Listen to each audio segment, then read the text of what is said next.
Hi, Judith Reedy here at the Creative Zone. I am so glad that you're here. We are going to start a new series, a winter series, and let's start with October snow.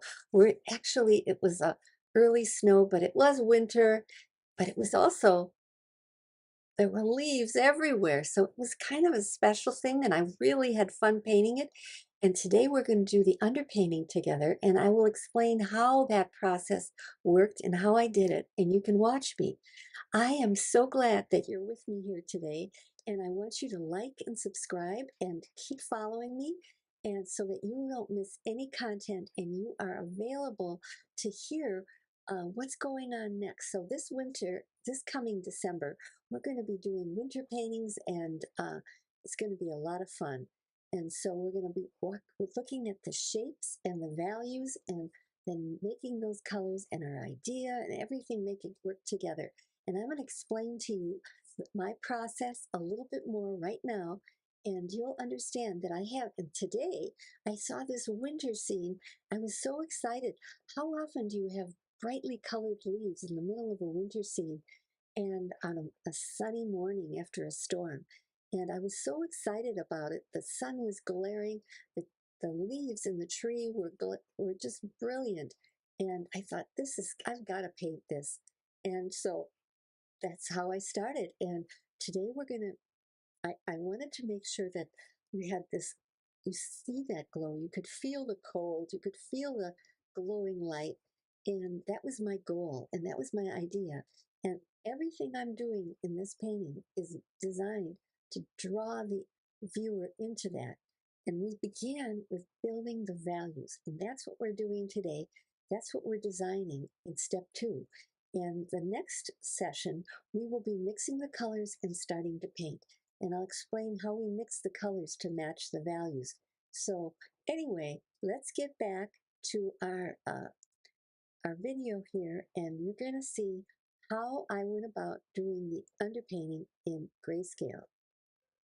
Now you can see I have just an underpainting in grayscale, and I'm using here the Munsell colors that come in tubes in their different values. I have the black, which is 1, 2, 3, and 4, and then I have some 8s in there, but a lot of middle middle to dark values. There will be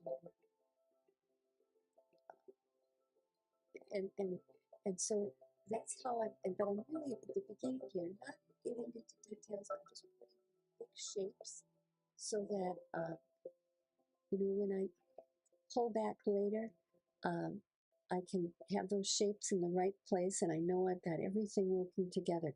The other thing is, in the photograph, you'll notice this road is already, the snow has been removed, but I really decided that I wanted to have that snow still in there, so it was leading towards that view of things. Taking the shadows, but it's dark because I'm going to let this be snowed in.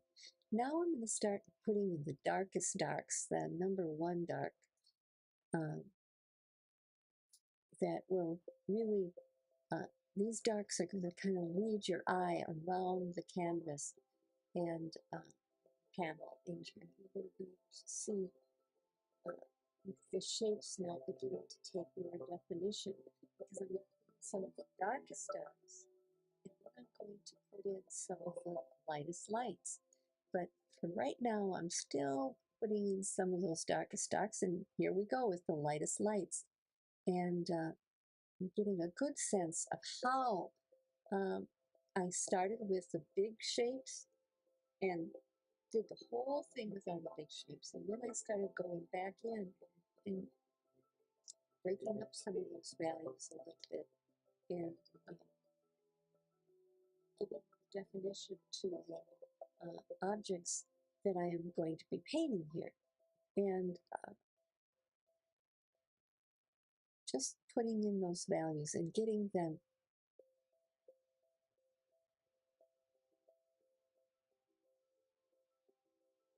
And that's kind of my goal here.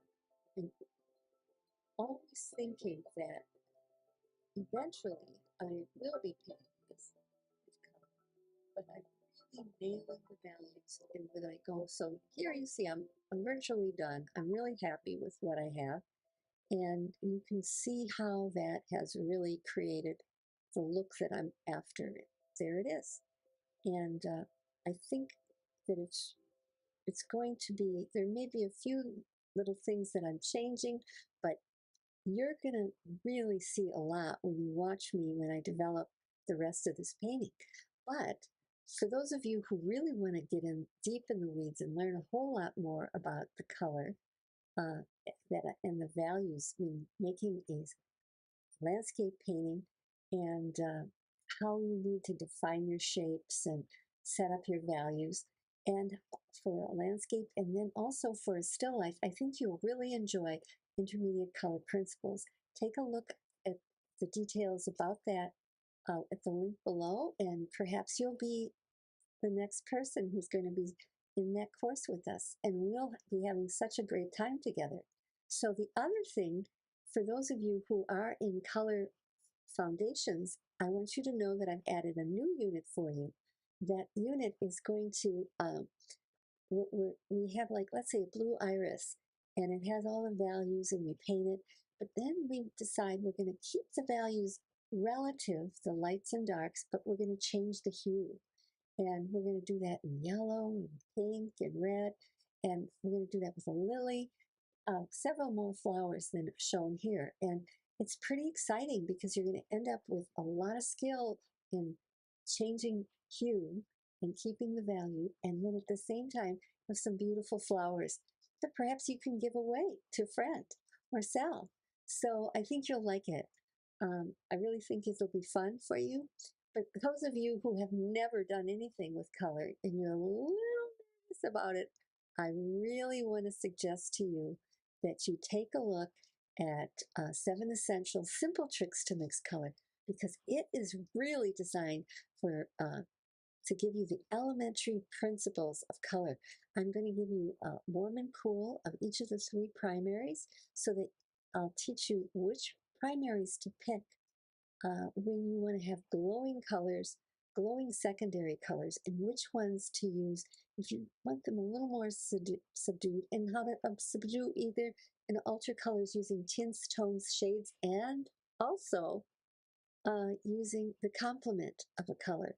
So it's going to be a great activity for you. You're going to learn about color vibration, how you put certain colors, little pieces of color, certain kind of colors, and you create a glow, or large areas of color and you can create a glow. All of this you can do on your laptop, your phone, anytime, online. You can do it on your tablet. And so I think you'll really like this course, and you get that whole thing, all of that for only $7. So take a look at the link below about that course. And if you're also interested in intermediate color principles, I suggest you take a look at the link below.